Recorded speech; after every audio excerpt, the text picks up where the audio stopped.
আমার কাছে সবচাইতে যে জিনিসটা আশ্চর্য লাগছে, এত ঠান্ডার মধ্যে কবুতরে ঠান্ডা লাগে না। এইটারে বলে ভালোবাসা, বুঝছেন? ভালোবাসার চোটে এগুলা পাগল হয়ে গেছে। তাই কোয়ালিটিফুল কবুতর বানানোর চেষ্টা করতেছি, এবং কোয়ালিটিফুল কবুতর বানাইলে ভাই এত বেশি এক গাঁটটি কবুতর পালা লাগে না ভাই, অল্প কবুতরই হয়ে যায়। এরা আজকে প্রচুর উঠছে, এবং মজার কথা হচ্ছে এই কবুতরকে আমি উড়াই নাই, কিন্তু তারপরেও এখনো উঠতেছিল। আসসালামু আলাইকুম দর্শকবৃন্দ, কেউ আছে সবার, কেমন আছেন আপনারা? আপনাদের সবাইকে আমার নতুন একটা ভিডিওতে স্বাগতম। দর্শকবৃন্দ, আজকে এমন একটা কবুতরের লফট আপনাদেরকে দেখাবো, যে লফটটা অবশ্যই বাংলাদেশে না। আর এই লফটটা বর্তমানে যেখানে অবস্থিত, এখানে শুধু বরফ আর বরফ, আর এই বরফের মধ্যেও কবুতরগুলো একদম ঠিক আছে। এই লফটটা মূলত আসলে সুইডেনে আছে। এটা এক বাংলাদেশি ভাইয়েরই লফট। তো উনি শখ করে কিছু কবুতর পালে। তো উনার সাথে আমার অল্প কিছুদিন আগে কথা হয়। তো কথা হওয়ার পরে উনি বলে যে আমার আপনার ভিডিও খুব ভালো লাগে, আমি মোটামুটি রেগুলারই আপনার ভিডিও দেখি। আর আমরা এখানে কবুতর পালি, সুইডেনেও ওই ভাই কবুতর পালে, এবং সবচেয়ে মজার কথা হচ্ছে একেবারেই বরফ। তো এই যে লফটটা আপনারা অলরেডি দেখতেছেন, লফটটা বলতে আসলে বাইরের পরিস্থিতি আপনারা দেখলেন, শুধু বরফ আর বরফ।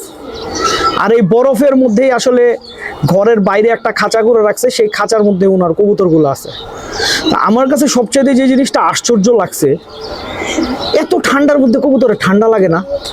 এমনকি আপনারা জানেন যে ওনাদের লফটে কোনো ধরনের যে ঘর গরম রাখার জন্য যে কোনো ব্যবস্থা, এরকম কোনো ব্যবস্থাও রাখে না। তার মানে কোনো রুম হিটার নাই, কিছু নাই। এর মধ্যেও মনে করেন কবুতর পালতেছে। তো ওই জায়গার কবুতরগুলো একটু আলাদা, কেমন যেন মনে করেন আপনার কিছু রেসার কবুতরের টাইপের, কিছু কবুতর দেখলাম আবার আমাদের রাজশাহীর কবুতরের টাইপের, তাহলে ডিফারেন্ট টাইপের কবুতর। তো ওনারা আসলে এই সময় কবুতর উড়াইতে পারে না, তারপরেও কবুতর বাইরে ছাড়ে। কিন্তু কবুতরের অবস্থা এমন হয়ে থাকে নাকি যে কবুতর বাইরে ছাড়ার আগে বাজ কবুতরের মনে করেন বক্সের সামনে দাঁড়ায়, কবুতরের ধাপড়ি বাইরে দাঁড়ায় থাকে যে কখন কবুতর ছাড়বে আর কখন কবুতর খাবে। তো এই কারণে আসলে শীতে ওনাদের পক্ষে কোনোভাবে কবুতর ছাড়া সম্ভব হয় না, তারপরেও মাঝে মধ্যে ছাড়ে। আর আমি একটা জিনিস জিজ্ঞেস করছিলাম যে আপনারা আসলে এই যে এত ঠান্ডার মধ্যে কিভাবে মনে করেন কবুতরগুলোকে ঠিক রাখেন।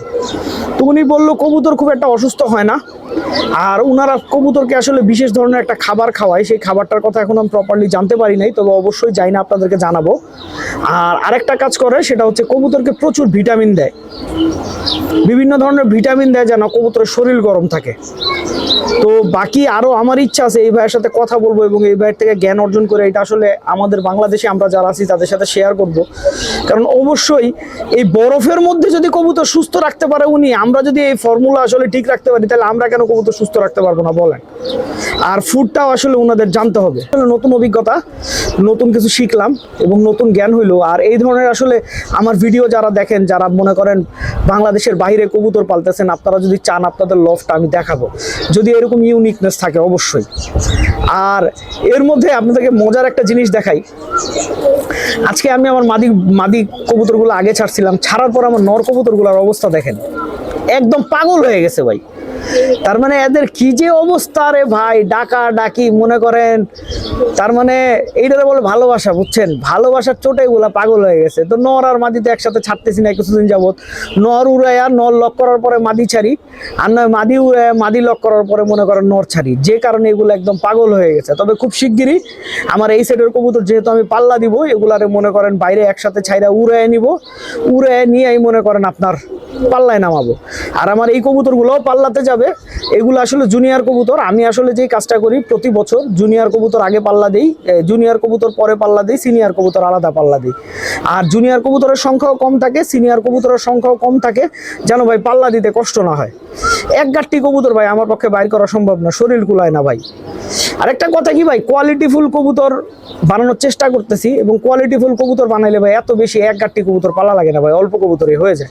এইদিকে দেখেন, এই দুইটারে দেখছেন বামে বসে আছে। এখন কিন্তু সন্ধ্যা প্রায়, বিকাল শেষ, সন্ধ্যা হবে ভাব। তো এরা আজকে প্রচুর উঠছে, এবং মজার কথা হচ্ছে এই কবুতরকে আমি উড়াই নাই, কিন্তু তারপরেও এখনো উঠতেছিল। কিছুক্ষণ আগে নামলো, কারণ হচ্ছে ভাই এদেরকে চিল উড়াই দিছিল। এরপরে মনে করেন চিল অনেকক্ষণ ছিল, এই যে মনে করেন পিনে গেছে, আর নামেই না। এই অল্প কিছুক্ষণ আগে নিচে নাইমে আসছে। তো নিচে নাইমে আসছে, এখানে আমার কিছু করার নেই, আমি এখন খাবার দিব না। কবুতর টাইম মতো ঘরে ঢুকতে হবে, নাইলে কোনো খাবার পাবে না। তো যাই হোক দর্শকবৃন্দ, ভিডিওটা আমি এখানেই শেষ করছি। আপনারা সবাই ভালো থাকবেন, 5 ওয়াক্ত নামাজ পড়বেন। আসসালামু আলাইকুম।